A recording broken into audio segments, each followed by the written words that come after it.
Bugun men sizlarga avgust oyidan boshlab kuchga kiradigan juda muhim o'zgarishlar haqida sodda tilda tushuntirib beraman. Bu ma'lumot nafaqat pensionerlar, nafaqa oluvchilar, balki ishlayotgan fuqarolar, tadbirkorlar, ota-onalar, talabalar, subsidiya kutayotgan oilalar va davlat xizmatlaridan foydalanadigan har bir inson uchun kerak. Chunki hukumat tomonidan qabul qilingan tartiblar odamlarning puliga, hujjatlariga, imtiyozlariga va kundalik hayotiga bevosita ta'sir qiladi. Shuning uchun videoni oxirigacha ko'ring. Men hozir sizga nima o'zgargani, kimga foyda bo'lishi, kim ehtiyot bo'lish kerakligi, qaysi hujjatlarni tayyorlab qo'yish lozimligi va eng muhimi, xatoga yo'l qo'ymaslik uchun qanday harakat qilish kerakligini birma-bir tushuntiraman. Kanalga hozirroq obuna bo'ling, videoga like bosing. Chunki bunday yangiliklarni vaqtida bilgan odam ko'p hollarda pulini, vaqtini va asabini tejaydi. Oldin ko'pchilik fuqarolar davlat xizmatlaridan foydalanishda bir xil muammoga duch kelardi.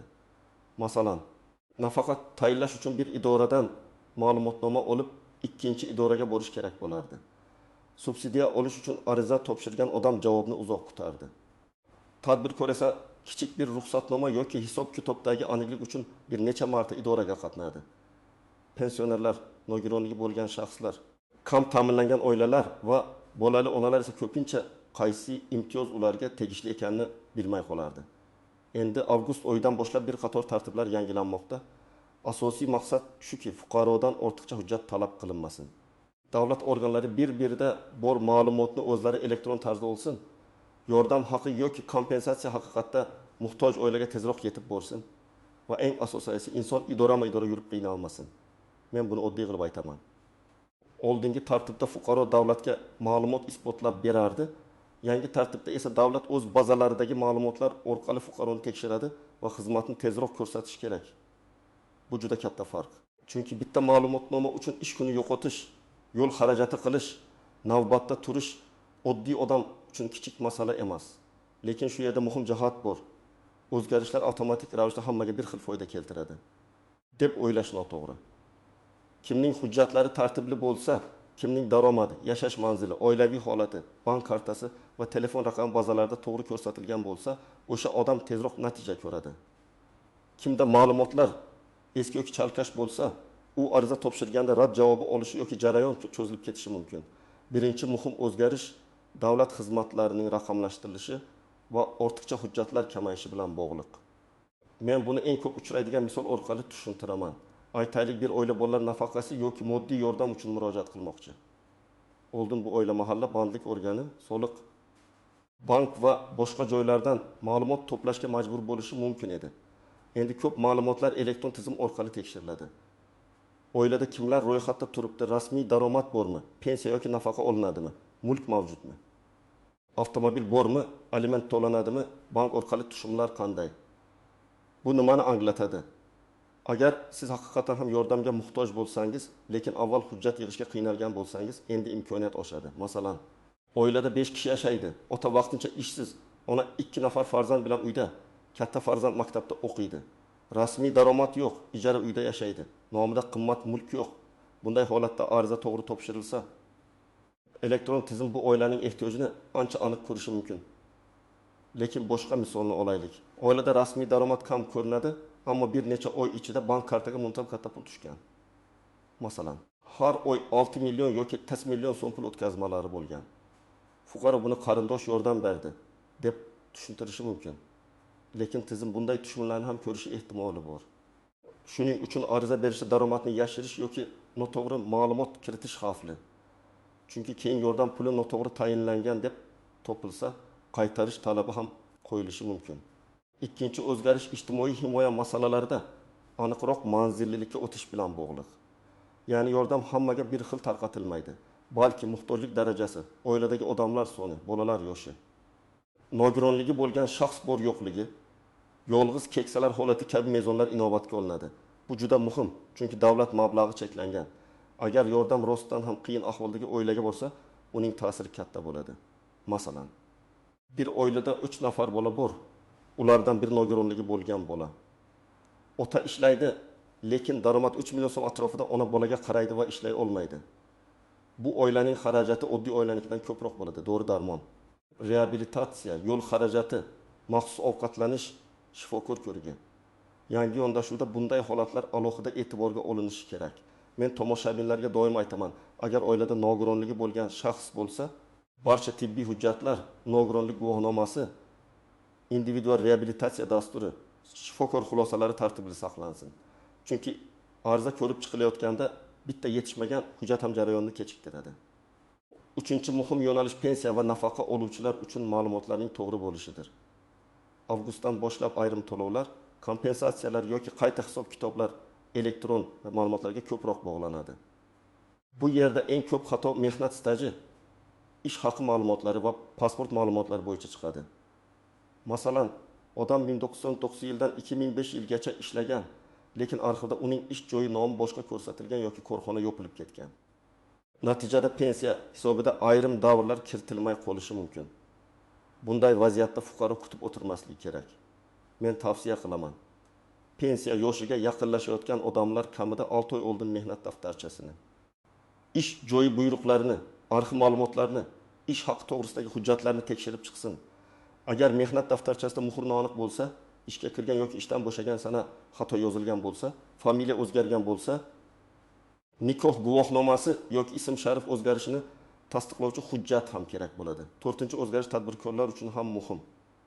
Kichik biznes egalari ko'pincha hisobot, soliq, ijara, kassa apparati, elektron hisob faktura, litsenziya yoki ruxsatnoma masalasida xatoga yo'l qo'yadi. Yangi tartiblarning mohiyati shuki, ayrim jarayonlar soddalashadi, lekin nazorat ham raqamli bo'lgani uchun yashirin aylanmalarni aniqlash osonlashadi. Bu yaxshi xabar ham, ogohlantirish ham. Masalan, kichik do'kon egasi oyiga 1 million so'mlik savdo qiladi, lekin kassadan faqat 50 million so'm o'tkazadi. Qolgan pul karta orqali shaxsiy hisobga tushadi yoki naqd yuradi.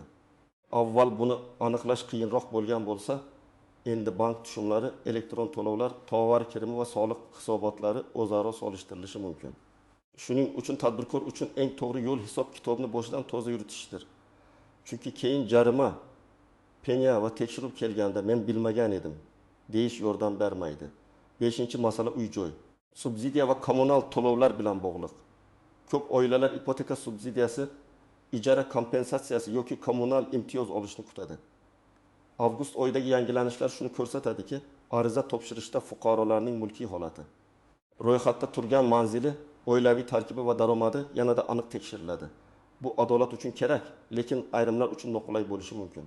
Masalan, yosh oila subsidiya olishni xohlaydi. Er-xotin rasmiy nikohda bitta farzandi bor ijara uyda yashaydi. Lekin erning nomida boshqa viloyatda eski uy ulushi bor. U uyda aslida ota-onasi yashaydi. Tizim buni mulk sifatida ko'rishi mumkin. Shuning uchun ariza berishdan oldin kadastr ma'lumotlarini tekshirish kerak. Ba'zan odam o'z nomida ulush borligini unutib qo'yadi. Keyin ariza rad etilgach hayron qoladi.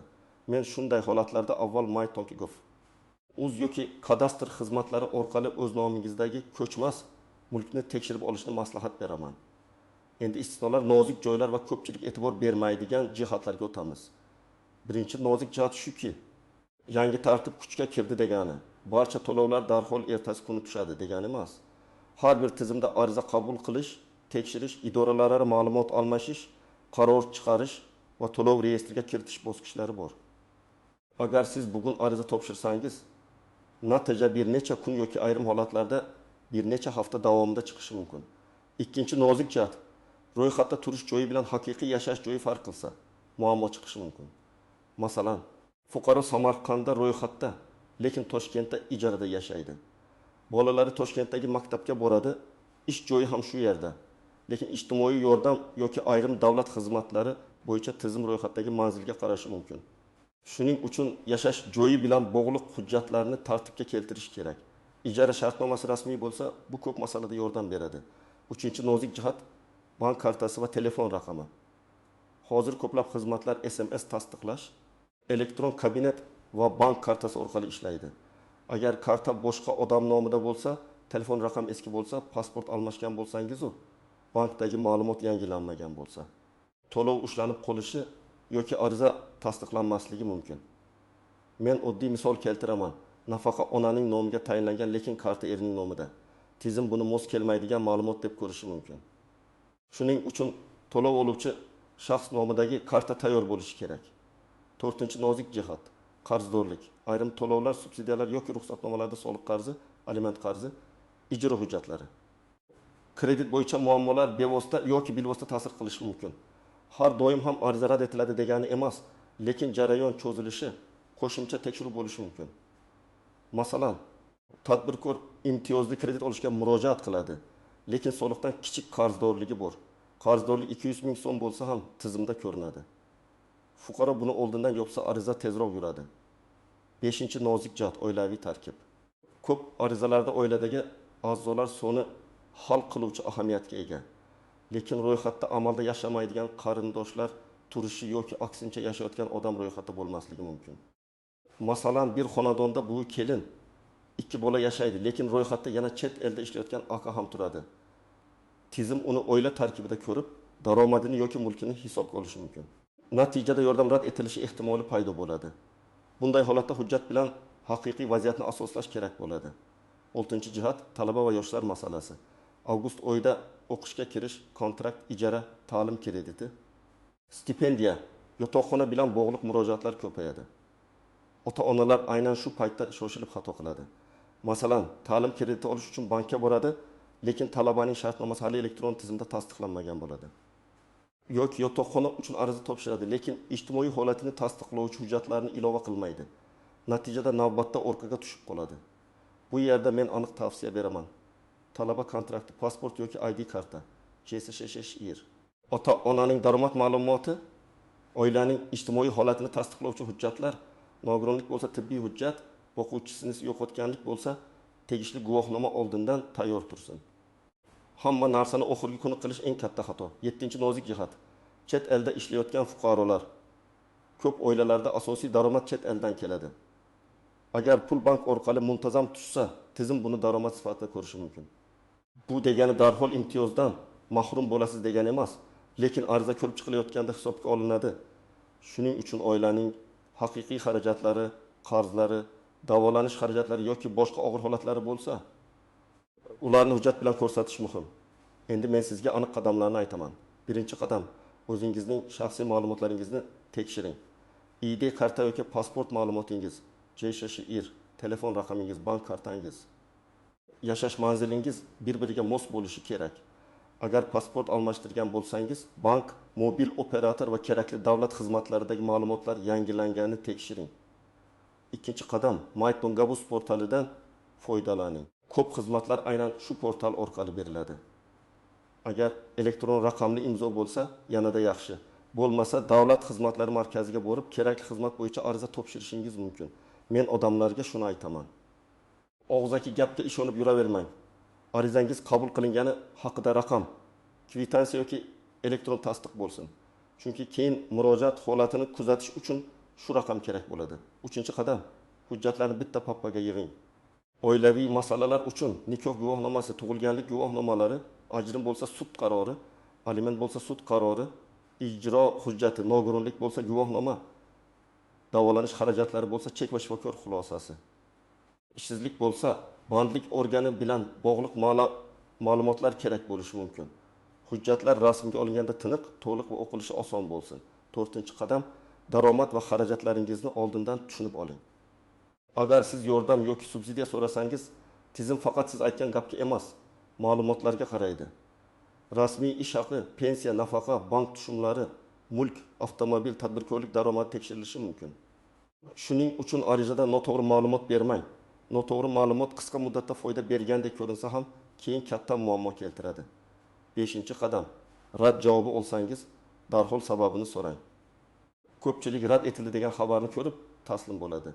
Aslida rad javobida sabab bo'lishi kerak.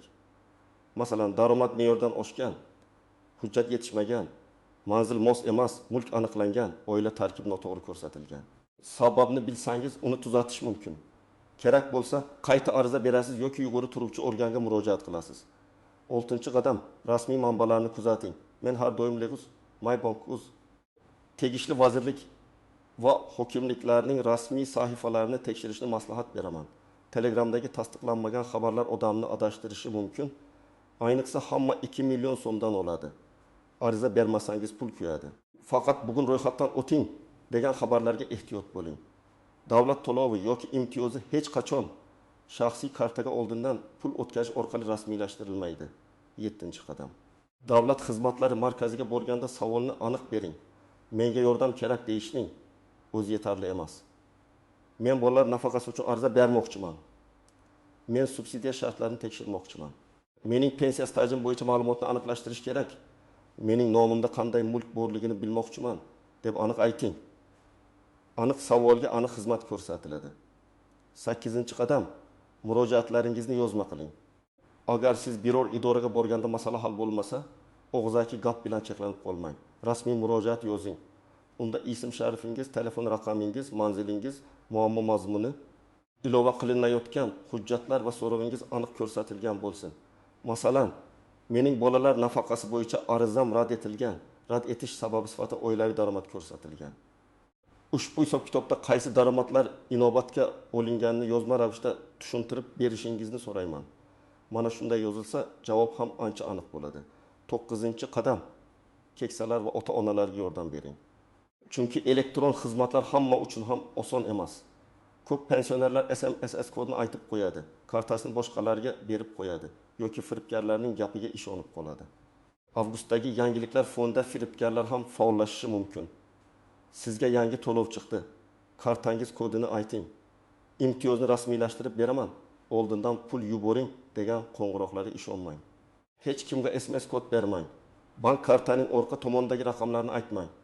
Rasmiy xizmat uchun faqat rasmiy portal yoki davlat xizmatlari markazidan foydalaning. 10-qadam. Muddatlarni o'tkazib yubormang. Ba'zi arizalar doimiy qabul qilinadi, ba'zilari esa aniq muddatda.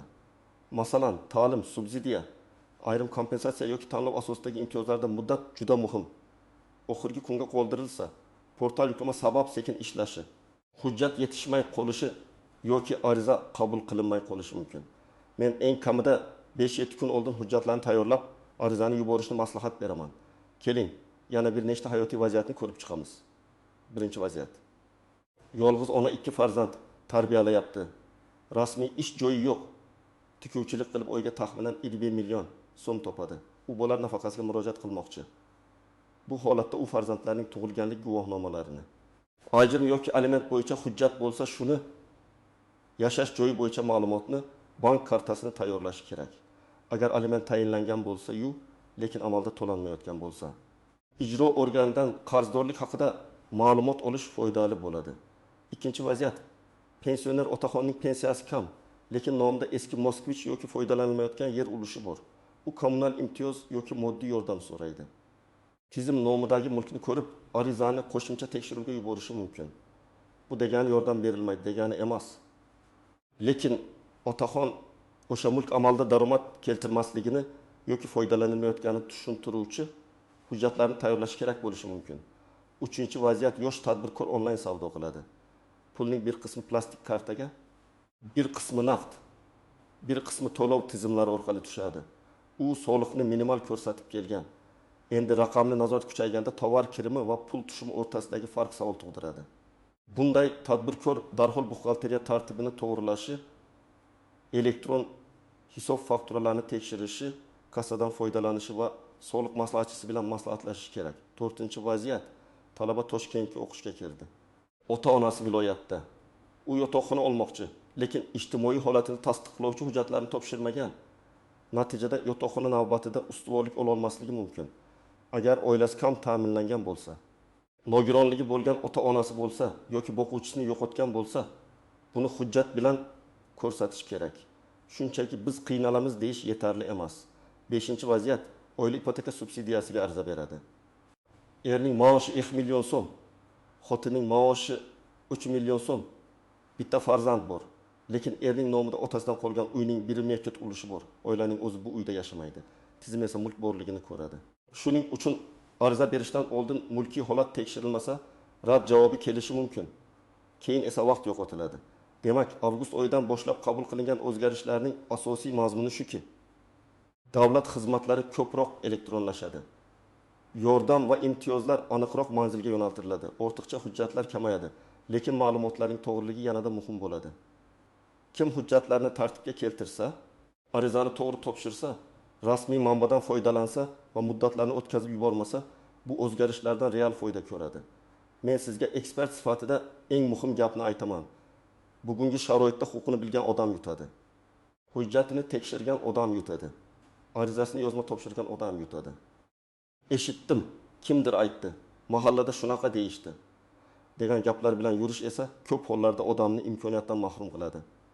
Agar sizda bolalar nafaqasi, pensiya, subsidiya, tadbirkorlik, talaba krediti, ijara yoki kommunal imtiyozlar bo'yicha savol bo'lsa, izohlarda yozib qoldiring.